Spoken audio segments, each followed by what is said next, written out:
Hey friends, what's up? And what do you want me to tell you? Welcome back to Babylon Talmud. Today we're studying Daf Chav Zayin, Daf 27. Who can tell me what Daf 27 is? No, seriously, you can tell me what 27 is. What's 27? I don't know. Well, Daf 27 of Moed Katan. Let's see, where are we up to? Chav Ches. Well, we're up to Chav Zayin, then Chav Ches. Ooh, wow, interesting. Alright, we're getting pretty close. The Maisa. Okay. What do I want me to tell you? Friends, Daf Chav Zayin, we talk more about Avelos, more about morning. All sorts of different things about, like, when does morning start and all sorts of things. Friends, we're gonna start on Daf Chav Vav Mud Beis, all the way at the bottom. Tanu Rabbanan the Rabbi started Holich Mimakom L'Makom. If you have a fellow and he's on business and he's on a trip and he finds out that a relative passed away, so if he can kind of, lay back, I guess, like stay away from doing work, so you should do that. If he's unable to sort of completely stop working, so then he can do whatever he needs to do to contribute to the group, but he shouldn't be doing any business on his own. Tanu Rabbanan the Rabbi start. So at what point do you flip over the beds? And I feel like flipping over the beds is essentially synonymous with like sitting Shiva. Like, when does Shiva begin? Because we saw in Daf Chaf, I think, Machlokas about how much before Yom the Shalosh Regalim, so like let's say Pesach is coming up, and we said if like for 3 days before Pesach came, you already like flipping over the bed, so you don't have to flip over the beds after Pesach. And then there was an opinion that no, even like a day or an hour even before Pesach, you don't have to flip your beds after Pesach. So I think that's a meaning referring to like, even if Shiva started like right before Pesach, then you wouldn't have to continue later. So I think flipping over the bed thing is like synonymous with Shiva. So I think essentially what it's saying is like, at what point does Shiva begin? So Mishayotzu mi Pesach Beis Divrei Rabbi Eliezer, says Rabbi Eliezer, once the nifter, once the mace, once the body has left the house that it was in, so then at that point Shiva begins. At that point you flip over the beds. That's the opinion of Rabbi Eliezer. Rabbi Yeshua Omer says Rabbi Yeshua, Mishayistom Agolel, says Rabbi Yeshua, when they close the coffin, essentially. I mean, I don't know exactly when it's considered closing the coffin, but certainly once he's buried, at that point, you flip over the beds according to Rabbi Yeshua. Maise, friends, ready for a story? Shemeis Rabban Gamliel Azakin. So it says Taka Rabban Gamliel Azakin, but I saw somewhere that it's more likely that it's Rabban Gamliel, not Rabban Gamliel Azakin, which was Rabban Gamliel's grandfather. But no, I think it should be Rabban Gamliel. Kevin Shotzim Pesach Beis, so that when he passed away and he left the house, Amar Loim Rabbi Eliezer said to the people, Kfu mitosechem, flip over the beds, v'chem shenistam agolel. Then once he was buried, Amar Loim Rabbi Yeshua, Kfu mitosechem. Rabbi Yeshua said, okay, people, now flip over your beds. Amar lo kvar kafinu al pizakin. They said, well, we already flipped over our beds because Rabbi Eliezer told us from the time that Rabbi Gamliel was taken out of the house already, we should flip the beds. So when Rabbi Yeshua said flip the beds, and that was after Rabbi Gamliel was buried, so they said, well, we already did it. Tanu Rabbanan the Rabbi taught, Mei Mosai Zokvin Esamitis Be'erev Shabbos. So, of course on Shabbos, so we're not going to practice practices of mourning. So one of the things that we do is that the beds that were flipped over, we flip them back over, right, to make them right side up. So at what point do we do this on Friday? Right, so on Shabbos we're not going to have a veilus. So at what point can we flip back the beds on Friday? Mina mincha l'mayla, the answer is in the afternoon, from mincha and onwards.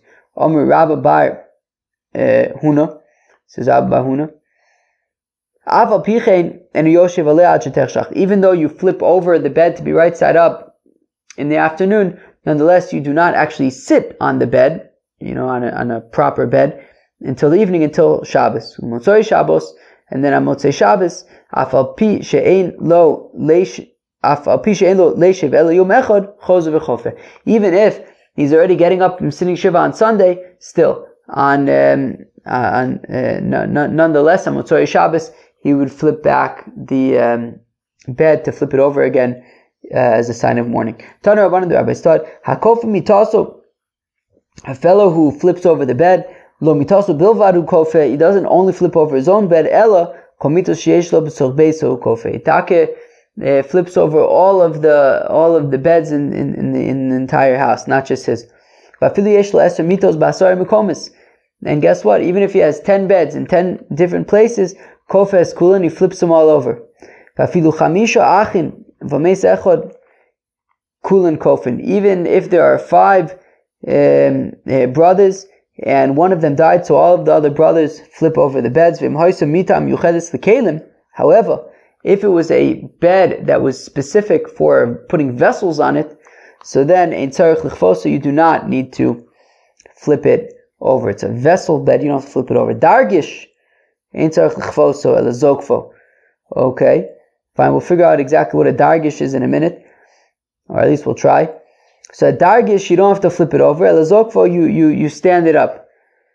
Dargish mates kavita v'nofa me'elev. Says Rav Shimon ben Gamliel, when it comes to a dargish, you just you untie its like straps, and it just kind of falls. My dargish, what's a dargish? Or Me'ula Arsa de Gada. Ula said it's a good luck bed. Chveis friends, you know what a good luck bed is? Chveis some kind of bed that was for good luck. Oh, it sounds very nice. Where you just take a bed, put it somewhere, and you have good luck. Alright, sounds very nice. Okay. Omar Rabba, Ben Rabba says to Ula, but it says by a king, that the entire nation sits on the ground, and he, the king, when he's in mourning, he sits on a dargish. Where is this? Is this on Sanhedrin? Where is this? It's in Sanhedrin, yeah. That everybody sits on the ground, she's sitting on a dargish.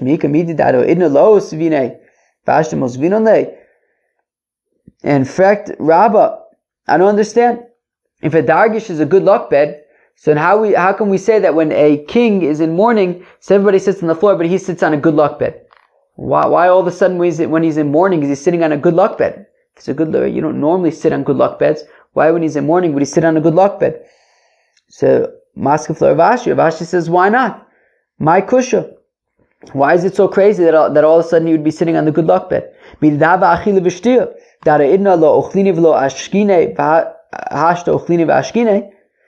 When it comes to eating and drinking, in general, we don't give a mourner to eat and drink. He eats his own stuff. He drinks his own stuff. All of a sudden now, we're giving him to eat and we're giving him to drink.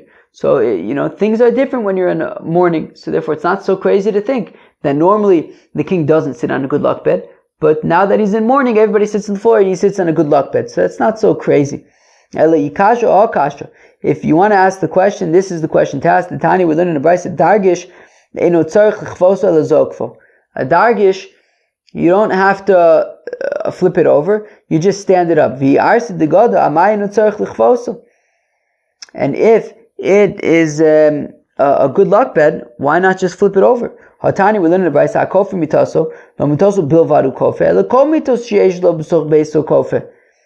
Right? Because after all, we learned that you don't just flip over your bed, you flip over all the beds in the house. And if it's a good luck bed, flip it over with all the other beds, good luck beds included.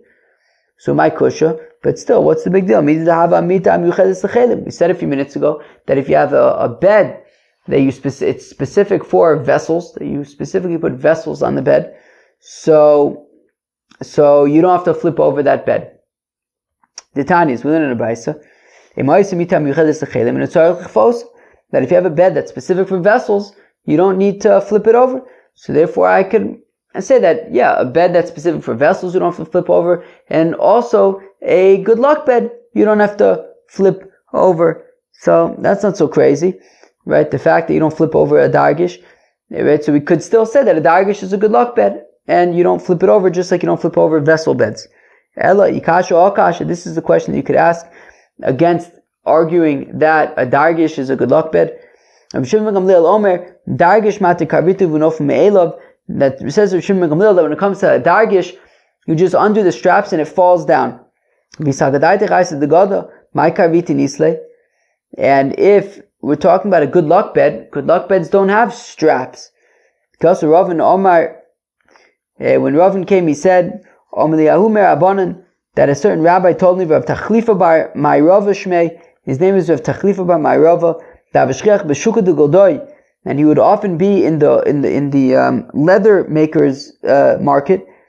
My dargish arsa ditzla. What is a dargish? A dargish is a leather bed that apparently would be like, a frame, and there would be like a strip of, like leather in the middle, and it was connected with straps. All right. Itmanami was also taught. Amr Rabbi Yirmiyah says, Rabbi Yirmiyah dargish sirugo mitocho mita sirugo algaba. The difference between a dargish and a bed is that a bed, the straps are like go over the frame, whereas in a dargish, the straps go through the frame. What am I to tell you? Amr Yaakov bar Acha Amr B'Yeshua ben Levi halachi Rav Shimon ben Gamliel, that the halacha is like Rav Shimon ben Gamliel. Okay, that I guess that you just like undo the straps and it falls down. Alright, sounds good to me. What's this? Alright. Amr Reb Yaakov bar Acha, Amr Reb Asi, Mita Shnaklita Yotzin Zokva Vidayo, that if you have a bed that has like bed posts that go in the middle, and Rashi says something interesting, that you then take like a sheet and put it over the bedpost, Lishmor Me'azvuvim, I guess like to protect yourself from mosquitoes. I guess there's those like beds that have like those posts, I guess, so you could hang over like a mosquito net or something. Very interesting stuff. If a fellow was sleeping on a chair, or on top of a mortar, gedola, a big mortar, if he sleeps on top of the ground, lo yotza, he's not yotze his mitzvah. What mitzvah? Rabbi Yochanan shlokim kviya samita. It wasn't makam kviya samita, flipping over the bed. You specifically need to flip over your bed. It's not enough to simply, sleep on the floor. That's not the point. You need to actually flip over the bed. You can sweep and you can, wash the floor in a mourner's house. Madichin kairis, and you can wash plates, vikosis, and cups, vitzlochius, and plate. Wait, I don't know, what's slochius? I guess like pitchers. Vikitonius, and other kinds of pitchers. Bevesa avel, in a mourner's house, ve'en mevinis hamugmar, vesabsom levesa avel. But you do not take different kinds of incenses and spices and things to burn in a mourner's house. Ini, is that true? V'atani bar kapara, Bar Kapara taught, you do not bless for different kinds of incense and spices in a mourner's house. The question being, so fine, so maybe we don't make a blessing on it, but you could bring it. So on the one hand, we have a brisa that's saying that we do not bring incense to a mourner, but then Bar Kapara is teaching that we don't make a bracha on it, but we could bring it. So So it depends. If it's where the mourners are, then you should not be bringing in incense. However, if it is where all the other people are, if they're not necessarily with the mourners, but they're in another room, so then you could bring the incense, but you just would not make a blessing on them. New Mishnah, friends. So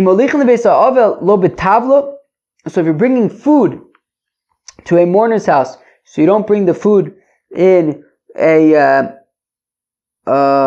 tray, askutla, and not in a large bowl, kanun, not in a large basket, rather in smaller baskets. Alright.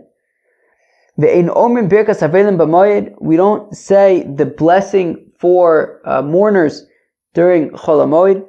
Aval, however, but we do stand in a line of comforters, and comfort the mourners, and we then send everybody off. We don't leave the bed that the nifter is on in the street, because we don't want people to be eulogizing on Chol Moed. So therefore, if you have the nifter on a bed in the street, so everyone's going to eulogize, but it's Chol Moed. We don't want you to eulogize, so therefore we don't leave the bed in the street. V'lo shel nashim la'olam pnei hakavod, and we never leave the bed of a woman who passed away publicly, because out of honor, because apparently maybe if she was a nida at the time, so then it could stain the clothing and people notice, and it's not mechubad. Says the for the person who passed away. Says the Gemara Tana Rabbanan, the Rabbi Stab Barishona initially, that initially the wealthy people, when they would bring food to a mourner's house, so they would bring the food in baskets shel kesef v'shel zav, of gold and of silver, v'aniyim b'salei nitzarim shel arav v'klufa, and the poor people would bring baskets that were made of like woven willow branches. And the poor people were embarrassed. So the wealthy people would bring in very fancy vessels, and the poor people would bring in very simple containers. Hiskinu, and the poor people were sort of embarrassed. So therefore, out of concern and out of sensitivity of the honor of the poor people, so they said, look, everybody should be bringing to the mourner in the same vessel, and that is a vessel, a basket made out of peeled, I guess, willow branches. Okay, what's it called when you remove the bark? Whatever that is. Tana Rabbanan, the Rabbi Stab Barishona, are you mashkin? Initially, the wealthy people would bring white glass full of drinks to the mourners, and poor people would use colored glass. And the poor people were embarrassed about the quality of their glasses that they would use for bringing drinks. So they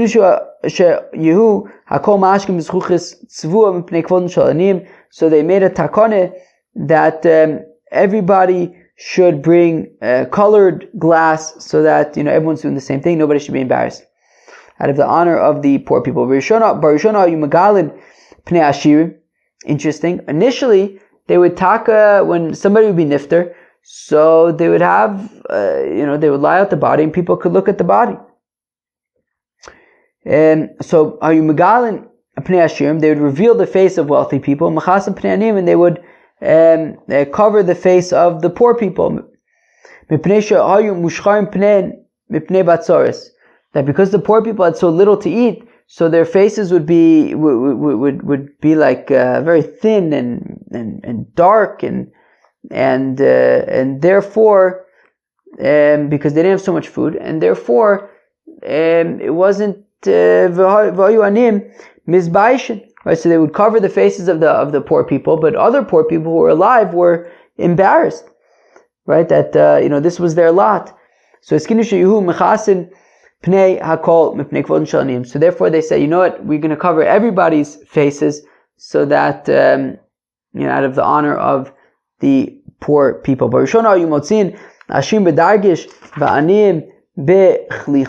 So initially, they would take out wealthy people in a dargish and poor people in a some kind of a bed.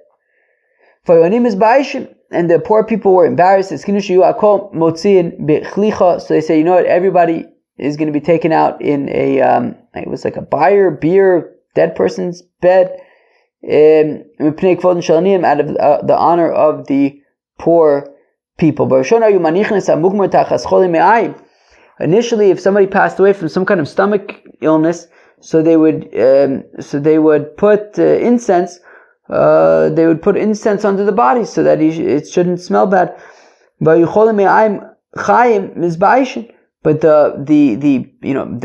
the the people who were alive and had stomach issues, so they would be embarrassed that when they die, they're going to put incense on them, and it's embarrassing. So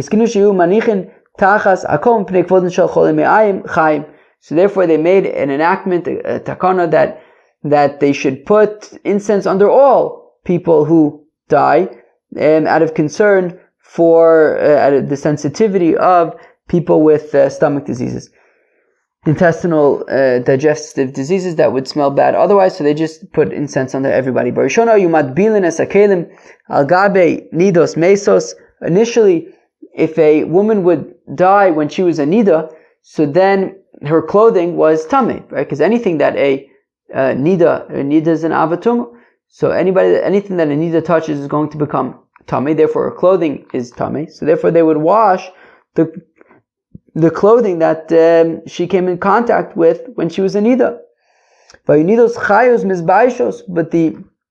nidos who were alive were embarrassed that if somebody passes away as a nida, then they have to specifically wash their clothing. So they made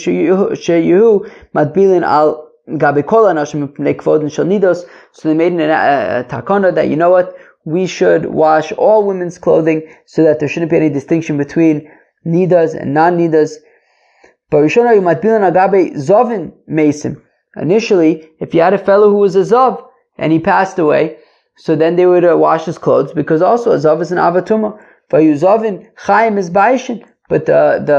zavs who were alive were embarrassed that they might be a situation, if they die as a zav, that they have to that they have to wash their clothes. So they made a takana that they should wash everybody's clothes out of the honor of zavs who are alive.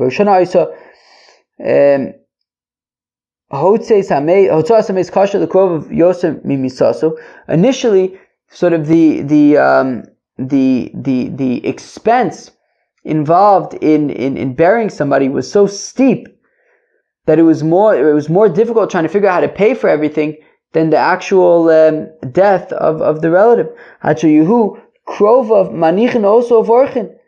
To the extent that the relatives of the person who passed away would just leave him and run away, so that, right, to avoid having to pay for all the expenses of burial. Until Rabbi Gamliel came and he said, he took his own honor sort of lightly, and he went when he was nifter, he wore just very simple flax clothing, and then after that, everybody would go out with flax garments. Omer Papas is a papa ve'idna ogama afilu betzirda barzuza, and says of Papa that nowadays people even get buried in like cannabis that's only one zuz, cannabis clothing that's only one zuz. So right. The point is that you don't have to get buried in like the most expensive things. The Mishnah continued in Manichin es Hamito Barachov, that during Chol Hamoed we don't leave the bed that the nifter is on in the street, because we don't want to encourage eulogies on Chol Hamoed. Amar Papa, says Rav Papa, a Moed b'fnei Talmid Chacham, that when it comes to a Torah scholar, there's no concept of like we don't eulogize on Chol Hamoed. That doesn't apply to Talmid Chacham. V'chol sheken Chanukah Purim. And certainly, in addition to Chol Hamoed, Chanukah, Purim, we would eulogize for Talmid Chacham. But this is only in front of the Talmid Chacham. Avos shelo b'fanav, but not in front of him. Lo, then we would not, right? So we say that by a Talmid Chacham. So don't worry about Chol Hamoed, or certainly Chanukah and Purim you could eulogize. but that's only in front of the Talmud Chacham. If you're not there with the nifter, with the Talmud Chacham who passed away, so then you would not be able to eulogize him. Ini, is that true? For Rav Kahana, Safta Rav Zvid min Arda b'fum Naira, that Rav Kahana, he eulogized Rav Zvid from Narda in Pum Naira. So even though he wasn't, right, Rav Zvid from Narda ostensibly was from Narda, and Rav Kahana eulogized him in Pum Naira. So Omer Rav Papi Yom Shmua Hava, that's because it was the day that Rav Kahana had heard that Rav Zvid from Narda had passed away, Uchafan of Dami, and therefore, because it was the day that he heard about it, it's as though he's with the nifter. Ula says, Ula Hesped Alev, that Hesped eulogizing is a reference to your heart, Tichsiv Al Shadayim Sovdim, that by your heart, by your chest, you eulogize. Tipuach Biyad Kilus Baregel, and Litapeach, Tipuach is with your hands, by clapping your hands. Kilus is by like stomping your feet. Tanarabban the Rabbi Sada Makalis, somebody who's stomping his feet. Lo yikalis besandal. Don't stomp your feet in sandals. Rather use shoes, because sandals you can hurt yourself if you hit your foot too hard against the ground. In sandals you can get hurt. Amr of Yochanan. What do you think he says?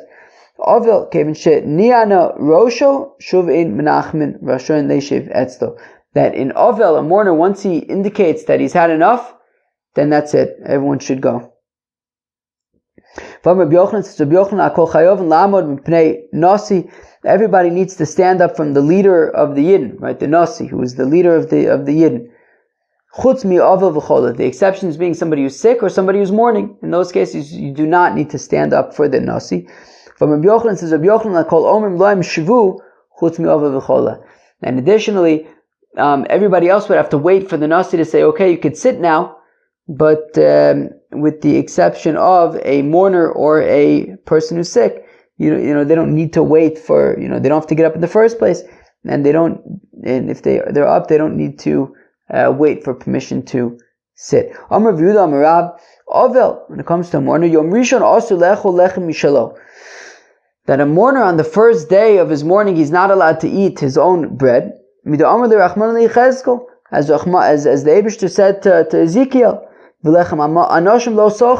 do not eat bread that is served to you by other people as a mourner. I.e., normally a mourner would eat bread that was served to him, but the Eibishter was saying to Yechezkel that Hidavka does not want him to practice the laws of mourning, and therefore he should not eat the food of that served him by other people. Rabbi Rav Yosef Rabbi and Rav Yosef, when they were sitting shiva, so they would take care of each other and bring each other meals. So if Rav Yosef was sitting shiva, Rabbi would bring him a meal, and vice versa.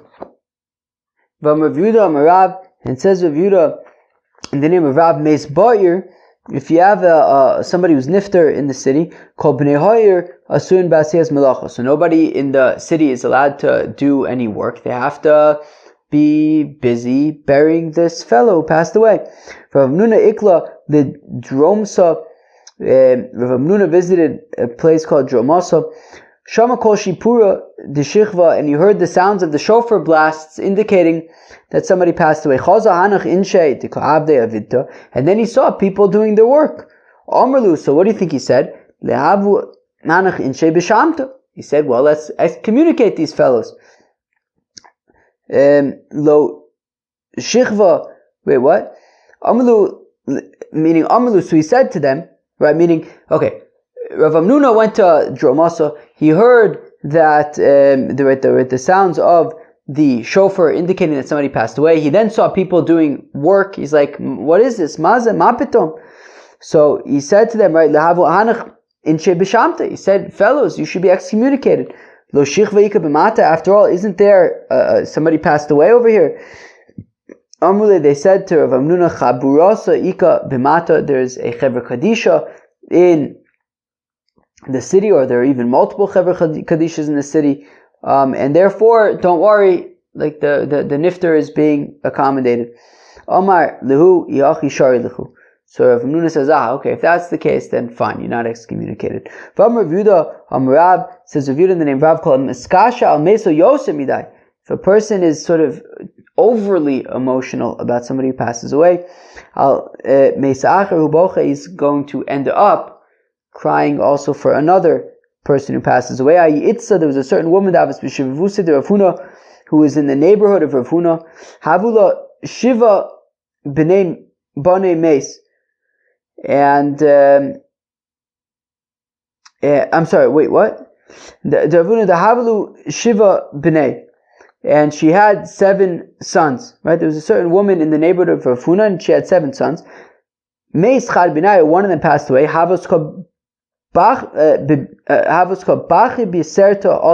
And she was crying a lot for this child of hers who passed away.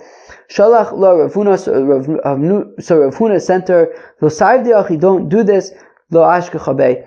And she didn't listen to him, right? Meaning Rav Huna said to her, look, lighten up, you have to lighten up a little bit, and she wouldn't hear it.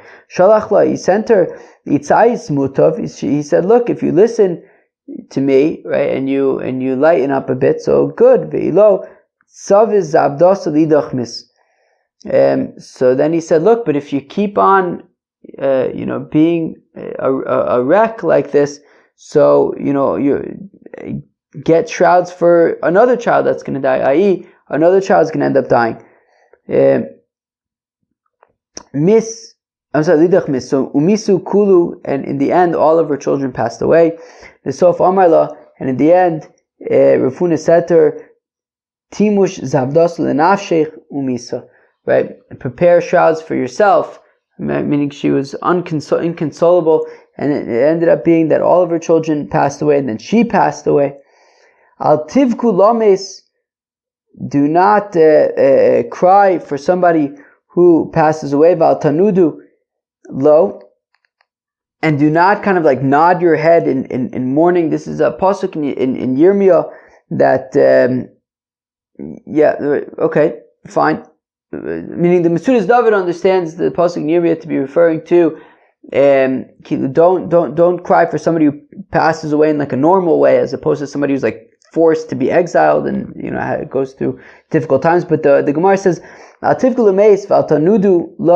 don't cry for somebody who passes away, and don't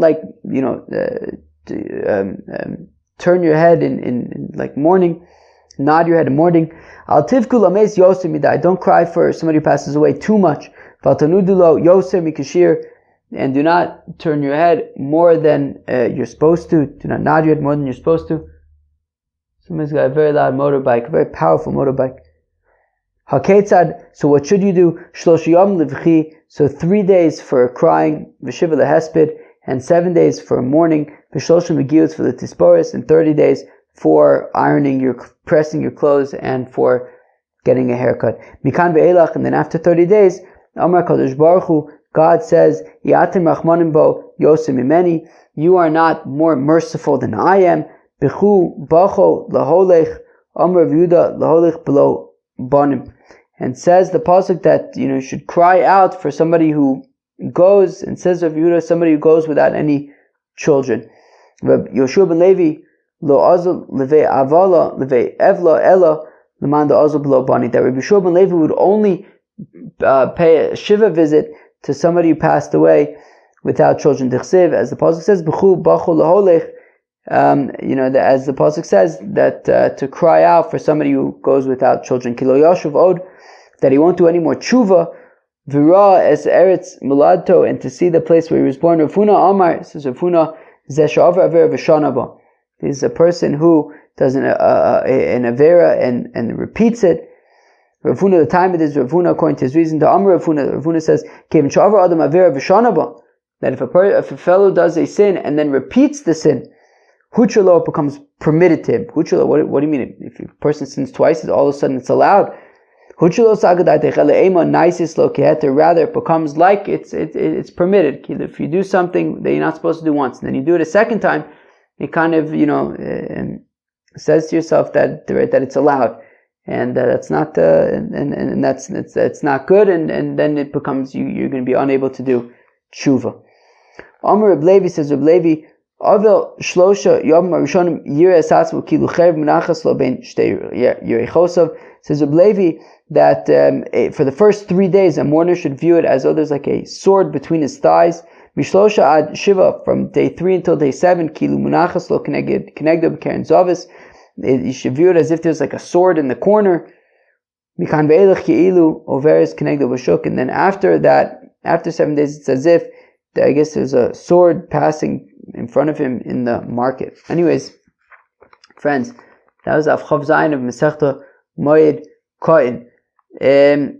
Alright, we saw the machlokes between Rabbi Eliezer and Rabbi Yeshua about at what point the Shiva starts. It's Rabbi Eliezer from the time that the Nifter leaves the house. Rabbi Yeshua says from the time that the burial is over. We said that on Friday, in preparation for Shabbos, so in the afternoon, you can already fix the beds properly, but you shouldn't sit on them until Shabbos begins. There was all discussion about what exactly a dargish is. Okay, and then we had all sorts of interesting things about things that they would do so that aniyim and ashirim, that people with more money, people with less money, would sort of be equals in terms of like what kind of baskets you could bring food in, and also the types of clothing that people would be buried in. We tried to even the playing field over there. We said that on Chol Moed we don't eulogize. However, for Talmidei Chacham we say that there's a takano shir by Talmid Chacham. You can even eulogize on Chol Moed and Chanukah and Purim. Friends, that was the Chav Zayin Masechta Moed Katan. I hope you enjoyed. Peace out.